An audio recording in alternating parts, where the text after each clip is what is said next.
a seat. He took his chair, so let's get him a chair. So the head coach of your William Peace Pacers can sit down and have a moment to chat with us. And, Coach, I got to say, an impressive win. You guys led by as many as 27 there in that second half, and then brought in some of the bench guys to get them some minutes, and dropped off to 13. And to me, this was your guys were impressive in a number of ways. In the first half, coming out so aggressive, bouncing back from the loss against St. Augs here on their home court a week and a half ago. And then in the second half, really tightening up defensively. Was that deliberate to come out and be very offensive-minded in the first and then, kind of tighten it up in the second half? Well, I thought we did a really good job defensively in the first half as well. To hold a team that's shooting 47% from the field and around the same from three, so their effective field goal percentage is over at 50. To hold them to 29% shooting is really good. Now, they missed some shots that they probably would normally make. This is a tough place to play, but I think we had a little bit to do with that. And especially, you were right, when they went on that little run, got some momentum in the second half, I was really impressed how we responded to that. Because, that's exactly what we told them at halftime. We said, hey, they're going to come out here, they're going to fight, they're going to try to inch their way back into this game. And for us to respond like that, I was very impressed. I have a little sour taste in my mouth how we finished. We treat that very importantly for those young guys to get a few minutes on the court. We want to finish on the right note and see those guys do the same things that the starters did. And so we'll work on that as we go forward. But yeah, overall, a really good balanced offensive and defensive attack, I thought. So let's talk about Lamont Moore for Randolph-Macon. Coming into this contest, averaging 17 points per game, by far and away leading that team. You guys held him to just 7 shots from the field, 6 points, didn't let him get to the free throw line at all. Was that a focus coming into this game? Yes, we wanted to play him as a driver. We wanted him to take jump shots. That was our scouting report. I was really interested. He wasn't as aggressive, I thought.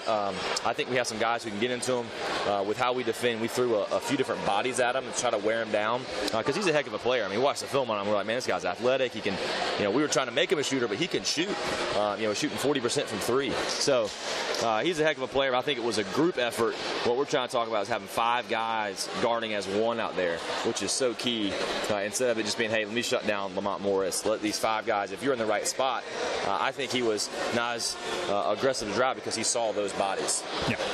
So, Coach, you guys, I think in the games that I have seen, this is one of the more impressive three-point shooting performances your team has had. 13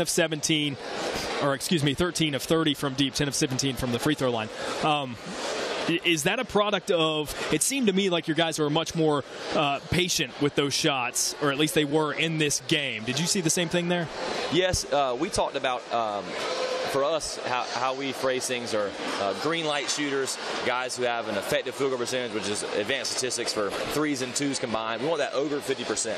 And so going in tonight, we had 4 guys who were shooting that way.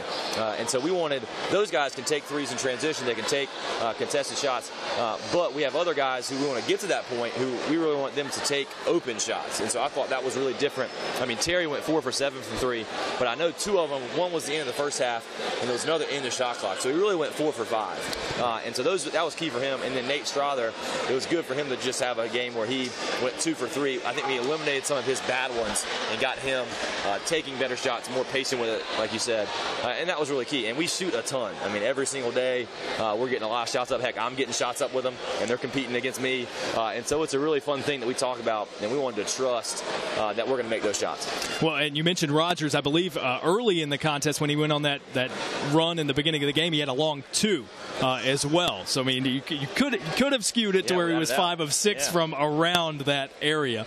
So I wanted to talk about Strother as well. It seemed like, for the most part, that he's been swallowed up by most teams that have defended him. As soon as he gets the ball, they hover toward him.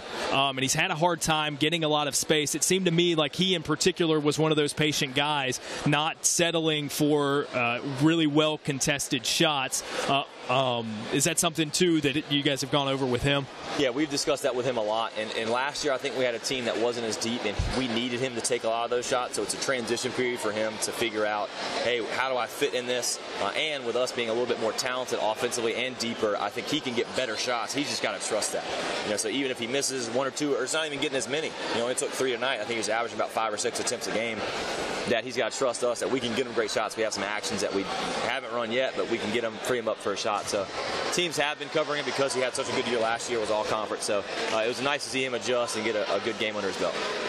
Well, Coach, let's talk about the Christmas holiday schedule. Obviously, a lot less students at this game because they're off campus for the break. What's the schedule going to look like for your guys? I know you're going to head to Farmville and play the tournament at Hampton-Sydney. I have 2 practices left, and then we'll go to Farmville, and then I believe that's either the 20th or the 21st, whatever the last day is. Then we send them home, bring them back on the 30th. So we have a few practices, play W&L, which is a big-time game, another ODAC team, and then start conference play the 6th. So it'll be nice to have that 10 days off, kind of reset, and it's not too long where they get completely out of shape. Right. But those first 2 practices back will probably be a little bit tough.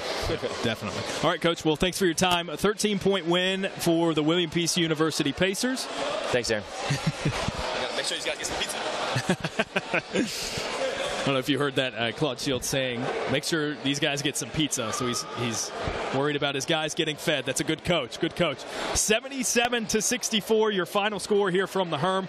For everybody here at the Pacers Sports Network, we thank you for joining us. We wish you a Merry Christmas, Happy Holidays, and we'll see you here next for men's basketball on January 2nd will be the next broadcast here. But, of course, pay attention to @GoPeacePacers and keep up with the team at GoPeacePacers.com to see how they fare over Christmas break, though, as I mentioned, be heading to Hampton-Sydney College to play in tournament play over the holiday. So, again, thanks for joining us. Darren Vaught signing off of the Pacers Sports Network. We'll see you guys next time.